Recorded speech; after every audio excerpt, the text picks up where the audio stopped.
Que el Señor le bendiga, hermanos, en esta noche. eh, es el programa Estudiando las Escrituras. Quisiera compartir con usted la palabra, pero antes de eso, quisiera hacer una pequeña oración. Señor, te pido, Señor, que bendiga a tu pueblo, Señor. Fortalece a tu iglesia, Señor. Bendícela, Señor. Abra, Señor, a tu pueblo en esta tarde, Señor. A ti sea la honra y la adoración por los siglos, Señor. Amén. Este es el programa Escudriñando las Escrituras.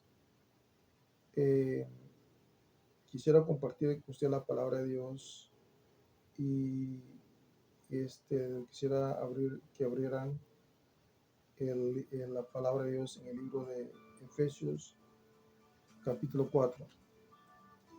El libro de Efesios fue escrito por Pablo, ¿vale? Por ahí por 62 a.C. Pablo escribió eso, parece que cuando él escribió eso, él estaba detenido en una prisión en Roma. ¿Vale? Él estuvo en Cesarea 2 años detenido mientras hacía una investigación sobre sedición y blasfemia que los judíos hacían contra él. Lo acusaban de eso los judíos a Pablo. Y mientras él estaba en Cesarea, el imperio romano estuvo haciendo uh, investigación sobre eso, ¿no? Estuvieron investigando a él por 2 años, a Pablo. Después de eso, Pablo fue encarcelado por la primera vez.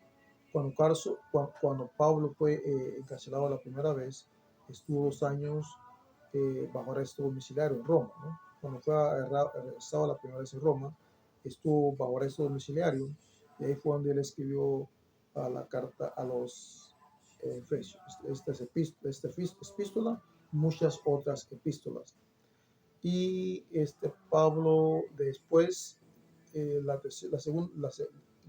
segunda vez que fue arrestado en Roma, él venía de un viaje misionero. Entonces en esta ocasión él fue arrestado y fue preso, y esta fue la vez que Pablo fue ejecutado. Él fue ejecutado con el año 68 después de Cristo. Éfeso era una ciudad muy importante, o una de las ciudades más importantes del mundo antiguo. La ciudad tenía un total de 250,000 habitantes.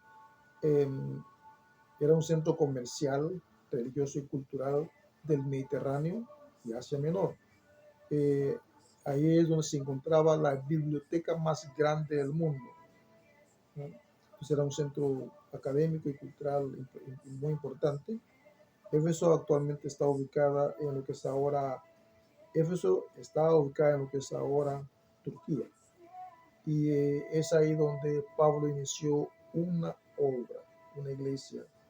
Y esa iglesia fue avanzada por Apolos, Priscila y Aquila. Y el significado de Éfeso es deseado. Bueno, entonces comienza acá, dice la palabra de Dios: yo pues, preso en Efesios capítulo 4, epístola de Efesios capítulo 4, dice: yo pues preso en el Señor, os ruego que andéis como es digno de la vocación con que fuisteis llamados, con toda humildad y mansedumbre, soportándoos con paciencia los unos a los otros, en amor. Manda que el pueblo de Dios ande con humildad, que el pueblo de Dios tenga mansedumbre, y que se soporten los unos a los otros. Así que ya no tiene que haber diferencia de raza, ni de color, ni de nacionalidad, ni de estatus social, sino que todos tenemos que ser unos en Cristo, ¿va? Y que tenemos que apoyarnos y ayudarnos los unos a los otros, soportándonos con paciencia y con amor. Así que muchas veces tal vez hay diferencias culturales, hay podemos decir, de costumbres, ¿no? Pero dice que nos dice la palabra que tenemos que soportándonos con paciencia los unos a los otros en amor. ¿Va? Poner como centro de nuestra comunión, poner como centro de nuestra relación, poner como centro de nuestra vida a Cristo, de nuestra vida comunitaria, de nuestra vida de iglesia, ponerlo a Él como centro. Dice, en amor, solitos en guardar la unidad del Espíritu en el vínculo de la paz, ¿va? Teniendo por emblema la paz, la cual es el vínculo del Espíritu. ¿Va? Y dice, solitos en guardar la unidad del Espíritu en el vínculo de la paz. Un cuerpo y un espíritu. Es un cuerpo la iglesia, un cuerpo la iglesia, ¿no? Y un espíritu, ¿no? Que es el Espíritu Santo. Como fuisteis también llamados en una misma esperanza de vuestra vocación, ¿no? De nuestra vocación como cristianos, en una misma esperanza, ¿no? La esperanza de la salvación, un Señor que no es Jesucristo, una fe, un bautismo, un Dios y Padre de todos, el cual es sobre todos y para todos y en todos. Así que Él es el Padre que nuestro Dios Jesucristo es el Padre de los mayas. Nuestro Dios, es decir, nuestro Dios es el Padre de los mayas, nuestro Dios es el Padre de los taromaras, Él es el Padre del americano, Él es el Padre del europeo, Él es el Padre de los chinos. Tenemos un solo Padre, que es nuestro Dios, y tenemos a nuestro Señor Jesucristo, quien dio su vida en la cruz del Calvario para que nosotros seamos salvos. Entonces, dice la palabra de Dios, pero a cada uno de nosotros fue dada la gracia conforme a la medida del don de Cristo. Así que a cada uno tiene una gracia de Dios, por lo cual dice, subiendo a lo alto, llevó cautiva la cautividad y dio dones a los hombres. Y eso de que subió, que es sino que también había descendido primero a las partes más bajas de la tierra. El que descendió es el mismo que también subió por encima de todos los cielos para llenarlo todo. Y el mismo constituyó a unos apóstoles y a otros profetas, a otros evangelistas, a otros pastores y maestros, a fin de perfeccionar a los santos para que la obra del ministerio, para la edificación del cuerpo de Cristo. Cada quien tiene su gracia, cada quien tiene un don que Dios le ha dado, y ese don es para que la iglesia crezca, para que la iglesia se fortalezca, para que la iglesia se edifique, para que la iglesia aumente, para que la iglesia sea bendecida. Mirad cuán bello y cuán delicioso es habitar los hermanos juntos en armonía, porque ahí envía Jehová bendición y vida eterna. Ahora, dice, apóstoles. ¿Qué es un apóstol? ¿Qué es un apóstol? Un apóstol es alguien que está empoderado para llevar a cabo una misión en específico. Un mensajero, ¿va? Una persona, ¿va? Es una persona mandada a actuar con autoridad en nombre de otra persona, en representación, con reconocimiento de otra persona. Así que viene de parte de otra persona. Un apóstol es alguien que viene de parte de Cristo, alguien que está comisionado con autoridad, ¿va? O autorizado. El primer apóstol fue nuestro Señor Jesucristo, porque él fue mandado por el Padre, él fue comisionado por el Padre para venir a la tierra a hacer la obra que el Padre le había mandado, ¿va? Entonces, un apóstol el agente de alguien, Shalal, es como él mismo. Así que el agente de alguien que manda a alguien como si fuera él mismo. Es un apóstol, ¿no? Entonces, en lo que se ve el apostolado, de la iglesia, en la iglesia, como el ministerio, dice, Cristo le confía sus enseñanzas, los apóstoles, Cristo le confía sus enseñanzas y lo sea con el Espíritu Santo y lo manda a predicar las buenas nuevas a tiempo, fuera de tiempo, a todas las gentes, ¿verdad? Entonces, esparcir el Evangelio y hacer discípulos, ¿verdad? Establecer iglesias, edificar iglesias enseñar y preservar la sana doctrina. La sana doctrina. ¿Verdad? Funciones muy concretas y específicas de los apóstoles, ¿verdad? En sí. ¿Verdad? Funciones muy específicas y concretas de los apóstoles. Ahora, en lo que se refiere a los profetas, un profeta es un portavoz de Dios que transmite, ¿verdad? Un mensaje inspirado por Dios, ¿verdad? Revelación, un mensaje sobre justicia, la fidelidad, advertencia y esperanza, su guía moral, un mensaje de guía moral, espiritual, ¿verdad? Esa es la función de los mensajes de los profetas, ¿no? Redarguir, amonestar, edificar, ¿no? En lo que se refiere al evangelista, el evangelista son los que traen las almas a las iglesias, son los que predican. La predicación del evangelista es Cristo sana, Cristo salva, Cristo viene, y son los que traen el mensaje a las almas, y son los que llevan las almas a la iglesia, son los que llevan a cabo campañas hacia dentro de la iglesia, fuera de la iglesia, son los que tiran la red para que las almas vengan, ¿no? Para que las almas vengan, para que las almas sean salvas, ¿no? Y el pastor es el que apacienta las almas, es el que se las alimenta diariamente, es el que ve por la salud espiritual de cada hermano, de cada miembro de la iglesia, los pastores. Y los maestros son los que instruyen a la iglesia en las verdades de Dios, ¿va? Son como los que apoyan al pastor y los que instruyen a la iglesia. Y hay maestros que Dios les ha dado diferente revelación, diferente inspiración con respecto a sus verdades, ¿va?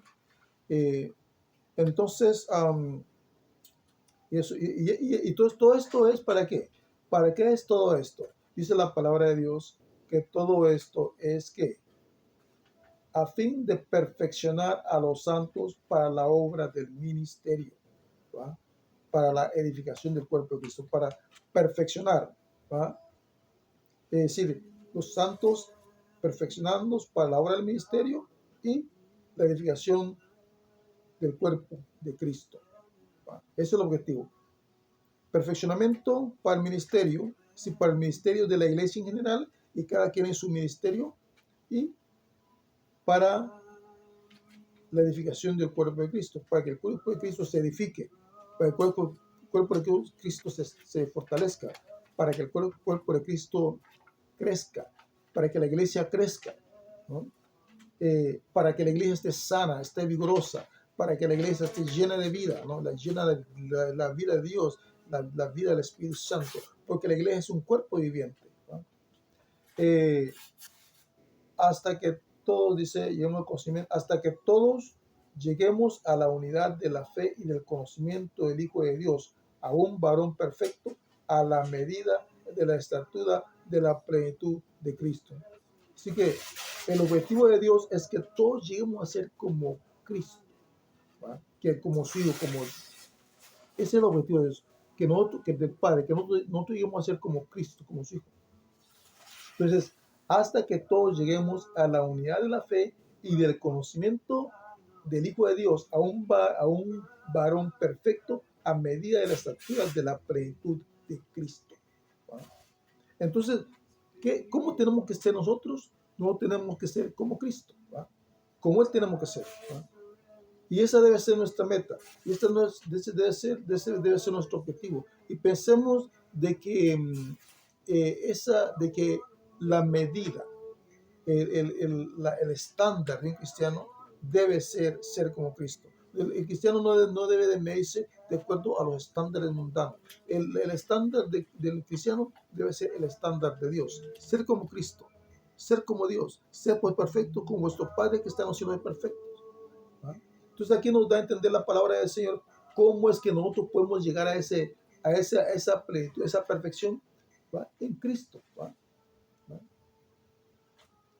A la medida de la estatura de Cristo, ser como Cristo, ¿va? Los discípulos se parecían a Cristo, cuando andaban cuando el Señor andaba con los discípulos, la gente no sabía quién de todos era el Señor. ¿Por qué? Porque todos se parecían, ¿va? Y hablaban con el Señor, todos se parecían. El Señor se distinguía cuando Él hablaba y hacía los milagros, todo eso, pero cuando andaban, ¿va? Todos se parecían, ¿va? Y eso es lo que pasa cuando tú te acercas a Dios, cuando tú buscas a Dios, cuando tú te entregas a Dios, y cuando tú lees la palabra de Dios, que tú te vas acercando tú te vas pareciendo más a Él, tú te vas pareciendo más a Cristo, ¿va?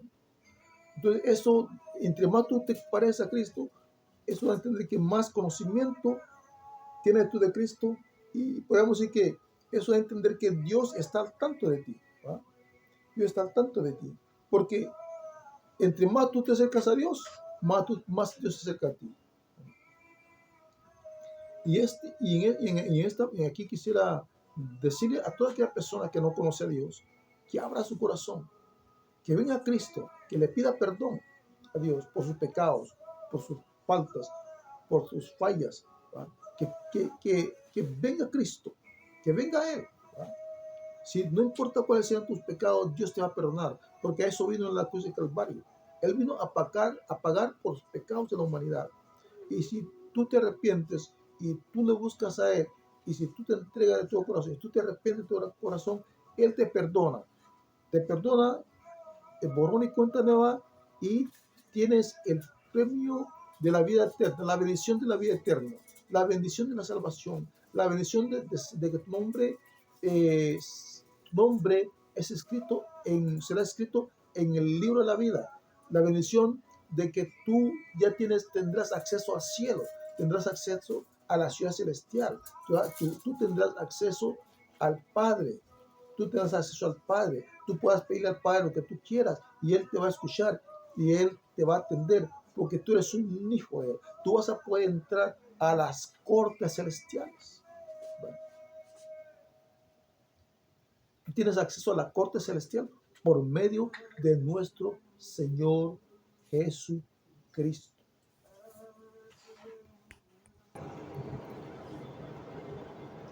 Para que ya no seamos niños, dice, para que ya no seamos niños fluctuantes, llevados por doquiera de todo viento de doctrina, por estratagema de hombres que para engañar emplean con astucia las artimañas del error. Sabemos sabemos quién es el engañador y quién está detrás de lo que tratan de engañar, ¿no? Y sabemos quién es el que está detrás de todo eso. Sabemos que el enemigo es el que está detrás de todo esto, ¿no? Y vemos que este tipo de doctrinas se mueven en el aire. Hay viento de doctrina.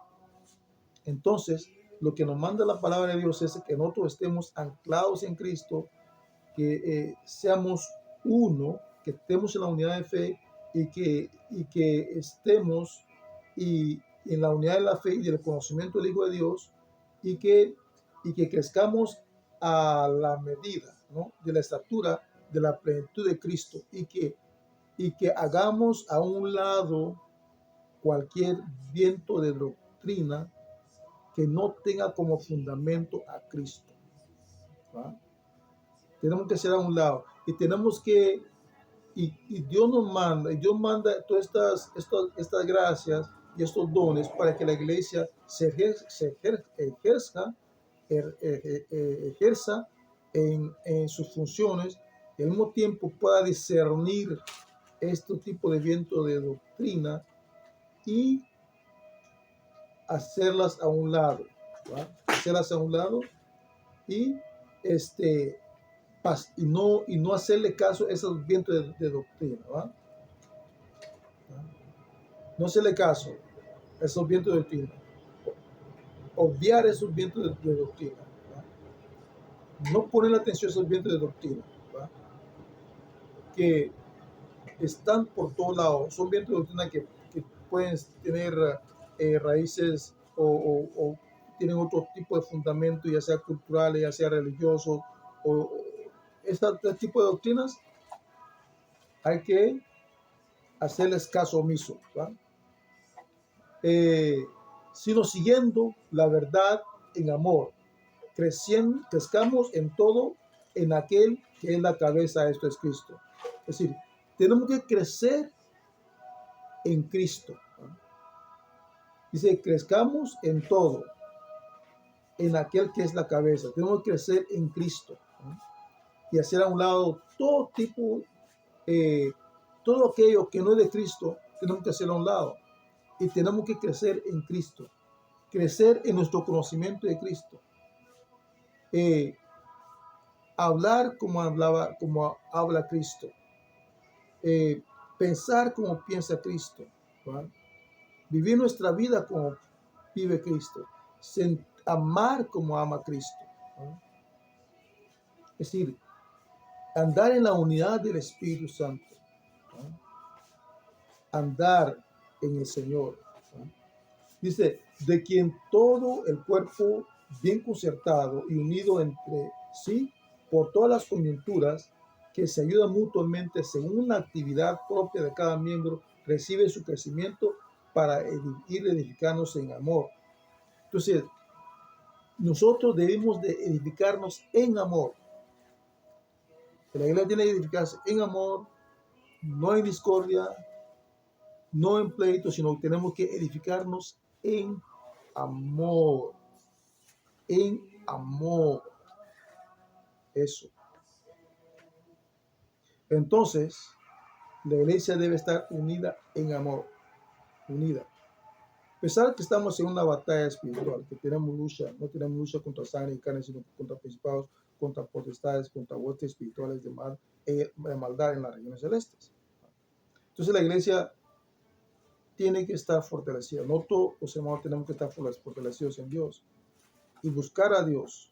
Con nuestra mirada en la cosa de arriba, no en las cosas de abajo.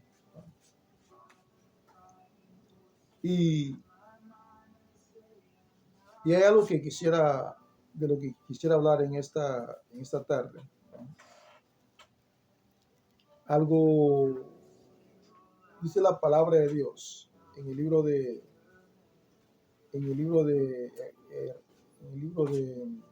Revelación, ¿sabes? En el libro de Apocalipsis 2 dice lo siguiente. En el libro de Apocalipsis capítulo dice, aquí vemos como en el libro de Apocalipsis dice lo siguiente: escribe al ángel de la iglesia en Efeso, el que tiene las 7 estrellas en su diestra, el que anda en medio de los 7 candeleros de oro, dice esto. Así que el Señor se anda paseando en medio de su iglesia. Él está pendiente de todo lo que pasa en la iglesia. Él está pendiente, se pasea en medio de la iglesia, ¿no? Cuando tú estás en la iglesia, el Señor se pasea, ¿no? Dice, yo conozco tus obras y tu arduo trabajo y paciencia. Yo conozco tus obras, dice, y tu arduo trabajo y paciencia. Él sabe que tú estás predicando, Él sabe que tú estás haciendo obra de misionero, Dios sabe que tú estás esforzándote, ¿no? Si yo conozco tus obras y tu arduo trabajo y paciencia. Dios ve que cuando la iglesia está dándole de alimento a los indigentes, Dios ve eso. Dios ve cuando la iglesia le da ropa a los que no tienen, Dios ve eso. Dios ve cuando la iglesia ayuda, ¿verdad? Dios ve eso. Dios ve cuando la iglesia está predicando. Dios ve todo eso, ¿no? Dice aquí, yo conozco tus obras, ¿verdad? ¿Y cuál es la obra que la iglesia tiene que hacer? Ayudar al pobre, ¿verdad? La iglesia tiene que orar por los enfermos, ayudar a los huérfanos, ayudar a las viudas, ir a las cárceles, hablarle a los presos para que se arrepientan, ¿no? Hablarle a todo el mundo. Todo el mundo tiene derecho a la salvación. Predicarse el evangelio a todos. Ir a ese mundo perdido. Dice, yo conozco tus obras y tu arduo trabajo, ¿verdad? Y y paciencia, y que no puedes soportar a los malos, y has probado a los que dicen ser apóstoles, así que, y no puedes soportar a los malos. Los malos son aquellos que no se han entregado de corazón a Cristo, ¿no? Que han llegado a los caminos de Dios y que no se han entregado de corazón a Cristo, que aún albergan actitudes mundanas, que aún albergan, que aún andan haciendo maldad, ¿no? Dice, y que no puede soportar a los malos, ¿no? A los malos. Así que hay hermanos que se entregan o que, que vienen a Cristo, pero que no quieren dejar todo, que no quieren dejar todo. Hay unos que quieren seguir fumando, hay unos que quieren seguir, quieren seguir jugando las loterías, a otros que quieren seguir emborrachándose, y hay unos que aún no aman a su hermano, que aún no aman a su hermano, que aún albergan, aún hacen discrimina, aún dice que no soportas a los malos y has probado a los que se dicen ser apóstoles y no lo son. Es que hay dos cosas, los que se dicen ser y los que Dios y los que Dios y los que Dios constituye. Hay unos apóstoles que se constituyen a sí mismos, hay unos que Dios los constituye. Entonces, hay unos que se dicen ser o que los constituyen. Hay una diferencia entre los que se dicen ser y los constituye el sistema, y están los que Dios constituye. Dice, y has probado a los que se dicen ser apóstoles y no lo son, y los has hallado mentirosos, ¿va? Porque ellos dicen ser apóstoles y no lo son, porque ellos se constituyen o los han constituido, pero no son constituidos por Dios, ¿va? Y has sufrido y has tenido paciencia. Así que muchas veces haciendo el bien se sufre, ¿va? Muchas veces por hacer el bien, muchas veces, por ejemplo, muchas veces hay quienes cuando tú haces bien no agradecen el bien. Y hay muchos que cuando tú haces bien no te pagan bien, te pagan mal por ese bien, ¿va? Entonces, dice que has sufrido y has tenido paciencia, pero que aún a pesar de eso sigue haciendo el bien, ¿va? Pues muchas veces tú haces el bien y las personas no te pagan bien, pero eso el enemigo usa a esa persona porque quiere que tú dejes de hacer el bien. Pero si tú sigues haciendo el bien, Dios ve eso y dice, y has tenido paciencia. Aquí a la iglesia de Efeso, Dios le dice, y has tenido paciencia, ¿va? Dice, y has trabajado arduamente por amor de mi nombre y no has desmayado. Y has trabajado arduamente por amor de mi nombre y no has desmayado. En otras palabras, esta iglesia ha estado haciendo lo que Dios manda. Pero hay un detalle. Pero tengo contra ti que has dejado tu primer amor. Dice, en otras palabras, esta iglesia había dejado de hacer lo que estaba, ya no estaba dando con el mismo fervor, con el mismo deseo, con el mismo ímpetu, bueno, vamos a decir la palabra en términos normal, con las mismas ganas de antes, ¿no? Ya no estaba trabajando con el mismo deseo, el mismo ímpetu, él ya no le estaba poniendo el mismo valor al servicio a Dios, lo estaba mirando como algo común. Entonces yo le dice, pero tengo contra ti que has dejado tu primer amor. En otra palabra, fíjese, estaba haciendo todo, pero ya no lo estaba haciendo automáticamente, ya no había ese fervor, esa motivación, ese entusiasmo, ese deseo. Dice el Señor, pero tengo contra ti que has dejado tu primer amor. Recuerda, por tanto, de dónde has caído y arrepiéntete. Quiere decir que aquí hay algo que, aparte de todo eso, como que ya la iglesia estaba empezando a disminuir su actividad o su función en respecto a lo que Dios quería. En otras palabras, ya no estaba cumpliendo con lo que Dios estaba concretamente esperando. Pero es tan serio eso que el Señor le dice, recuerda pues, dice, recuerda por tanto de dónde has caído y arrepiéntete. Haz las primeras obras, pues si no, vendré pronto a ti y quitaré tu candelero de su lugar, si no te hubiere arrepentido.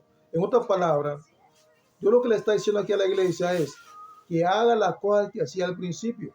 En otras palabras, dejó de hacer aquello que hacía al principio. Dejó de salir a buscar las armas con amor. Dejó de ayudar. Dejó de hacerlo como lo hacía. ¿Va? Dejó de hacerlo. Así que seguía trabajando, pero había bajado, ya no lo hacía con ese primer amor, que sí que ya no va a ser como antes. Está haciendo todo, dice, pero lo está haciendo automáticamente, lo está haciendo como un ritual, lo está haciendo como por obligación, primero lo está haciendo por amor. Entonces, ahora, quiero que tú lo hagas como lo hacía antes, quiero que tú ames como tú amabas antes. Así le dice el Señor a la iglesia acá, que le sirva a Él como la servía antes. Entonces dice, pero si no, dice, vendré pronto a ti. Entonces aquí Dios le dice a la iglesia que si no se pone, que si no se arregla eso, que va a venir, que la va a quitar su candelero de su lugar. Eso que sí que esa iglesia va a hacer que Dios la va a quitar de su lugar. Eso es lo que está diciendo el Señor. Le dice, pero tienes esto, que aborreces las obras de los nicolaitas, los cuales yo también aborrezco. Aquí quiero hacer un hincapié. Los nicolaitas, ¿quiénes eran los nicolaitas? Los nicolaitas eran los seguidores de Nicolás, ¿no? Que era un grupo de hermanos herejes que estaban postulando dentro de la iglesia, dentro de la iglesia de ese entonces, dentro de la iglesia primitiva, estaban postulando la enseñanza de prácticas inmorales y de comer comida sacrificada a ídolos, ¿no? Ellos enseñaban herejía, ¿verdad? Ellos practicaban la idolatría y las conductas inmorales, ¿verdad? Entonces, ellos, el objetivo de ellos era corromper la iglesia, ¿verdad? Entonces, Nicolaita, ¿qué significa?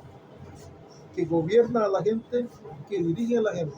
En otras palabras, había ciertos dirigentes en esos tiempos en la iglesia que estaban infiltrando el tipo de actitudes, el tipo de herejía, ¿va? Entonces, el Señor le dice a la iglesia de Éfeso, dice, pero tienes esto, que aborreces las obras de los nicolaitas, las cuales yo también aborrezco. En otras palabras, si hacemos una comparación, en Canadá hay iglesias que obran como los nicolaitas, que ellos apoyan la inmoralidad dentro de la iglesia, que ellos, inclusive hay iglesias que practican la idolatría, iglesias cristianas, iglesias evangélicas en Canadá y probablemente en muchos otros países, ¿va? Y Dios dice que Él está contra eso, porque Él dice aquí en su palabra, Él dice en su palabra, pero tienes esto, que aborrece las obras de los nicolaitas, las cuales yo también aborrezco. Entonces,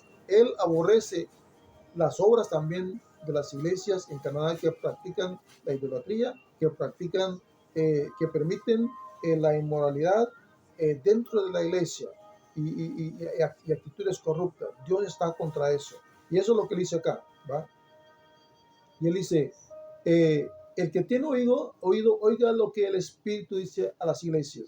Al que venciere, le daré comer del árbol de la vida, el cual está en medio del paraíso de Dios. El cual está en medio del paraíso de Dios. el cual está en el cielo de Dios, el cual está no en el primer cielo, no en el segundo cielo, sino que está en el tercer cielo, donde está Dios, donde el hombre no puede llegar por sus propios medios. Es un lugar que está a billones, trillones y trillones y trillones de años luz. Es un lugar que está, no hay manera como el hombre, la única manera que el hombre puede llegar ahí es por medio de Cristo. Por eso Cristo dice, yo soy el camino y la verdad y la vida. Nadie viene al Padre si no es por mí. El hombre puede construir todo tipo de naves espaciales y todo eso, pero por su propia cuenta no puede llegar a Cristo. La única manera como el hombre puede llegar a Cristo es, la única manera como el hombre puede llegar a Dios es por medio de Cristo. Es la única manera. Pero el hombre no puede llegar al cielo por sus propios medios. Yo soy el camino, dice Jesús.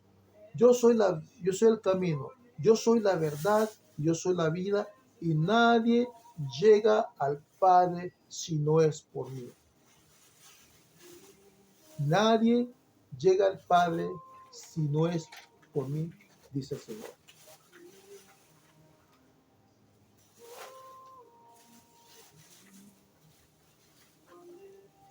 En ese momento, te quiero preguntar a ti, ¿a dónde quieres ir tú? Tú, estoy hablando a aquella persona que no conoce a Cristo, ¿a dónde quieres ir? ¿Quieres ir a donde está Dios? ¿Quieres ir al tercer cielo? ¿Quieres ir a la ciudad celestial? ¿Caminar por las calles de oro? ¿Quieres ir allá? ¿O quieres ir abajo a quemarte para siempre, a sufrir el fuego eterno? Tú tomas tu decisión, pero Dios te quiere ayudar a tomar la decisión. El Señor quiere que tú le entregues tu corazón a Cristo, para que cuando sea el día de tu partida, tú te vayas para el cielo y no te vayas para la tierra. Hoy es el día de salvación. No debes pasar esta oportunidad que Dios te da para que tú seas salvo.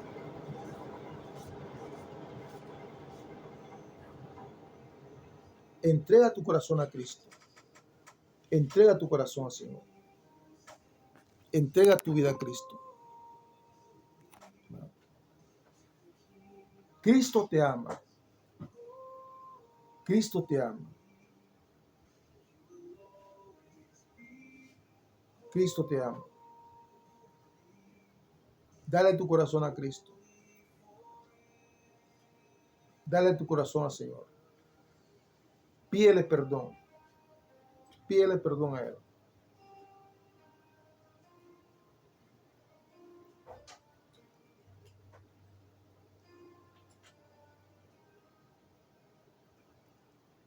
Si oyeres hoy su voz, no endurezcáis vuestros corazones.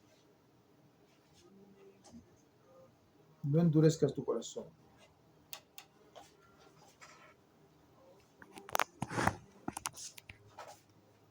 No endurezca tu corazón.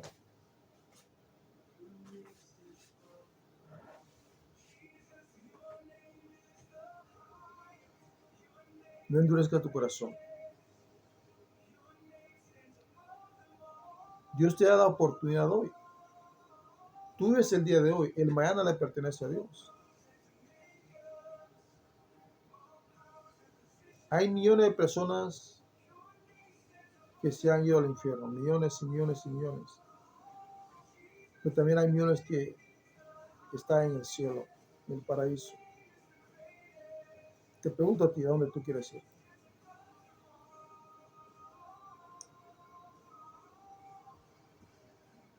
Cristo te ama. Cristo te ama. Porque de tal manera amó Dios al mundo, que ha dado su unigénito, para que todo aquel que en él cree no se pierda, mas tenga la vida eterna.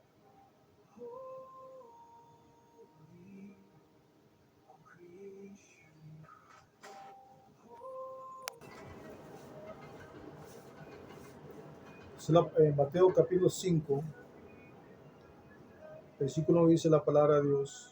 Viendo la multitud, Subió al monte y sentándose vinieron a él sus discípulos. Y abriendo su boca les enseñaba diciendo: Bienaventurados los pobres en espíritu, porque de ellos es el reino de los cielos. Bienaventurados los que lloran, porque recibirán consolación. Bienaventurados los mansos, porque ellos recibirán la tierra por heredad. Bienaventurados los que tienen hambre y sed de justicia, porque ellos serán saciados. Bienaventurados los misericordiosos, porque ellos alcanzarán misericordia. Bienaventurados los de limpio corazón, porque ellos verán a Dios. Bienaventurados los pacificadores, porque ellos serán llamados hijos de Dios. Hay quienes crean problemas y de ahí no saben cómo salirse de esos problemas. ¿Ah? Pero Dios llama bienaventurados a los que saben solucionar este tipo de conflictos, este tipo de problemas. ¿No? Bienaventurados los que padecen persecución por causa de justicia, porque ellos es el reino de los cielos. Bienaventurados sois cuando por mi causa os vituperen, os persigan y digan toda clase de mal contra vosotros, mintiendo. Gozaos y alegraos, porque vuestro galardón es grande en los cielos, porque así también persiguieron a los profetas que fueron antes de vosotros.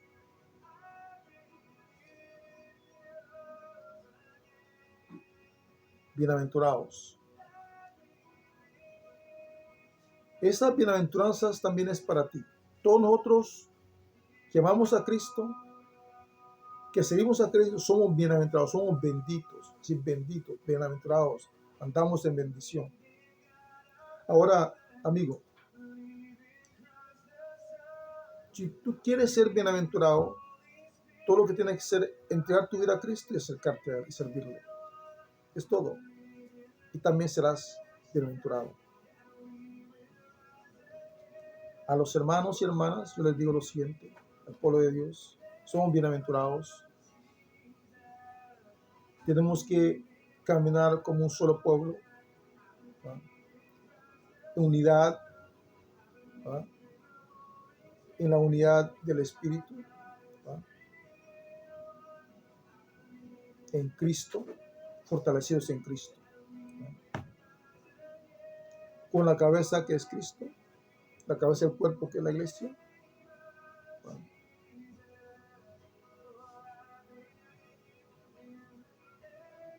Y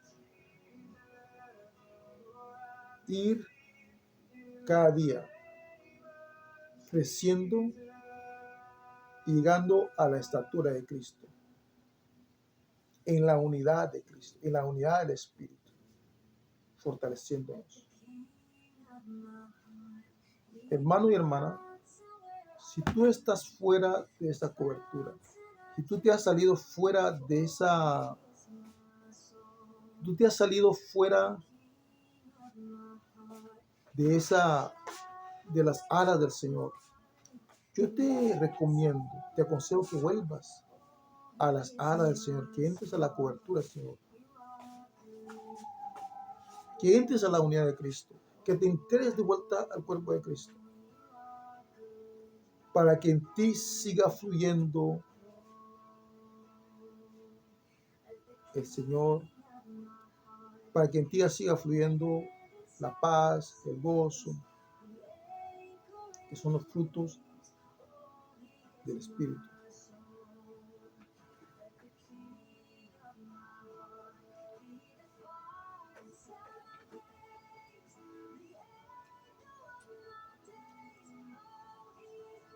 Si tú estás apartado, te pido que te reconcíliate.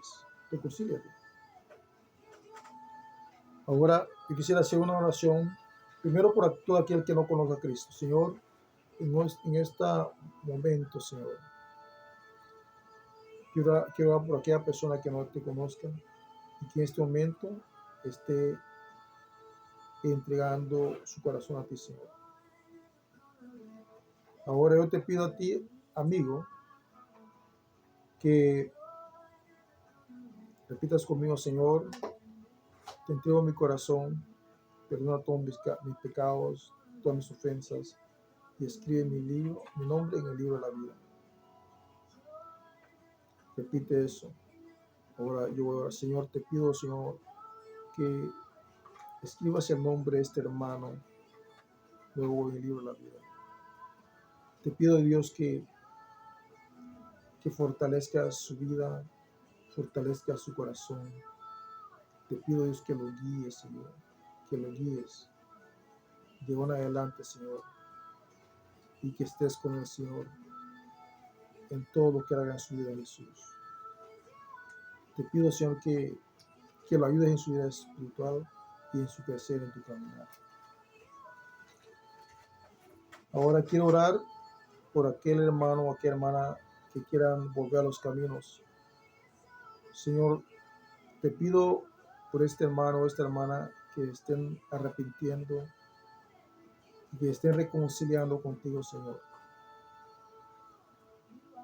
Te pido, Señor, que fortalezcas a ese hermano, que fortalezcas a esa hermana, Señor. Que los guíes, Señor. Que se integren a tu pueblo, Señor. Y que te sirvan como antes, Señor. Que vuelvan a su primer amor, Señor. Que te sirvan como antes. Te lo pido, Señor Jesucristo. Ahora quiero orar por cualquier hermano, cualquier hermana que tengan